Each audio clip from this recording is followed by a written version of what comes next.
Ya, terima kasih Gibran. Indeks harga saham gabungan berbalik arah dari kemarin yang terkoreksi dan kali ini ke zona hijau pada perdagangan Kamis dengan penguatan di 0,33% ke level 7.127 dan bersamaan dengan penguatan IHSG hari ini net buy asing mencapai 400 miliar rupiah di pasar reguler.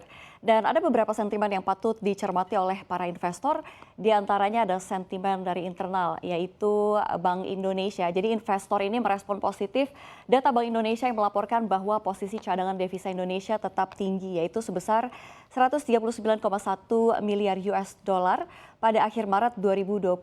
Walaupun ya posisi pada Maret 2022 ini terbilang menurun jika dibandingkan dengan posisi akhir Februari 2022 yang sebesar 141,4 miliar alias turun 2,3 miliar US dollar atau sekitar 33 triliun rupiah. Dan data cadangan devisa ini menjadi salah satu indikator ya bahwa ekonomi Indonesia ini masih berada dalam keadaan terkendali. Tapi tetap ya kita harus tetap berhati-hati karena kita masih berada dalam kondisi yang tidak pasti. Dan kita lihat dari ke-11 sektor ini imbang begitu ya antara zona merah dan zona hijau. Kita lihat di bahan baku ini berada di zona hijau dengan menguat 0,9%, lalu ada financial yang menguat 0,72%, infrastruktur menguat 0,41%. Dan kita lihat yang paling terkoreksi ada di teknologi, terkoreksi 1,17%, dan transportasi dan logistik terkoreksi 1,15%. Sementara di sisi lain, kekhawatiran dari sentimen global masih tetap harus diwaspadai, diantaranya datang dari risalah pertemuan The Federal Reserve yang membuat pasar keuangan bergejolak, di mana risalah tersebut memperkuat ekspektasi beberapa kenaikan suku bunga sebesar 50 basis point untuk mengendalikan inflasi yang melonjak.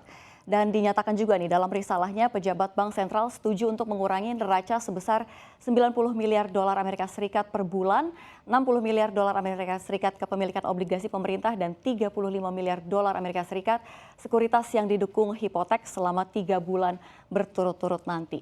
Ya, kita lihat ada bursa Asia ini yang kompak semuanya memerah begitu ya. Dan Nikkei 225 terkoreksi 1,69%, ada Hang Seng terkoreksi 0,91%, Shanghai terkoreksi 1,42% dan Kospi harus terkoreksi 1,43%.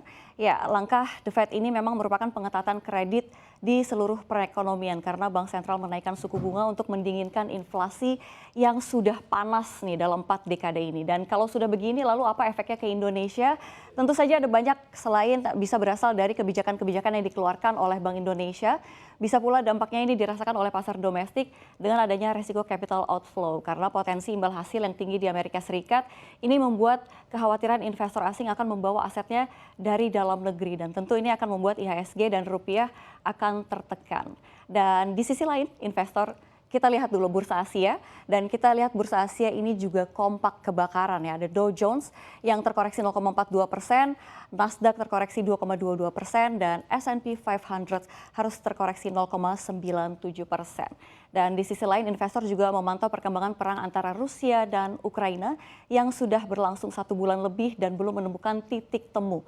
Dan tak ketinggalan juga Komisi Eropa juga mengajukan paket sanksi kelima termasuk larangan impor batu bara dari Rusia.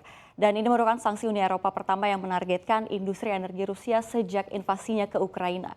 Dan diketahui larangan ekspor itu seluruhnya bernilai 4 miliar euro per tahun. Selain itu, sanksi lain yang harus dihadapkan oleh Putin adalah pengiriman logam dari Rusia yang ditangguhkan untuk masuk ke gudang Bursa Logam London atau LME di Inggris. Dan ini terjadi setelah Inggris memberlakukan pengenaan bea tambahan impor produk dari Rusia sebesar 35%. Dan hukuman ini cukup memberi kekhawatiran akan tersendatnya pasokan di pasar. Pasalnya Rusia merupakan salah satu produsen nikel terbesar nomor 3 di dunia dengan proyeksi produksi 250 ribu ton pada 2021. Dan kita lihat emiten-emiten nikel di dalam negeri ada Vale Indonesia. Ini semuanya rata-rata terkena sentimen positif dengan sanksi-sanksi yang diberikan oleh Rusia.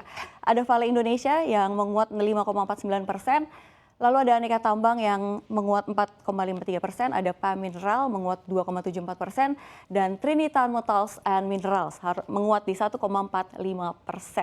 Dan ya kita lihat harga nikel dunia kemarin ditutup menguat ditopang oleh persediaan yang terus menyusut dan membuat pasokan semakin langka. Dan hal ini membuat harga nikel stabil begitu ya diperdagangkan di atas 30.000 ton. Dan itulah tadi market fokus kita hari ini. Kembali ke Anda Gibran.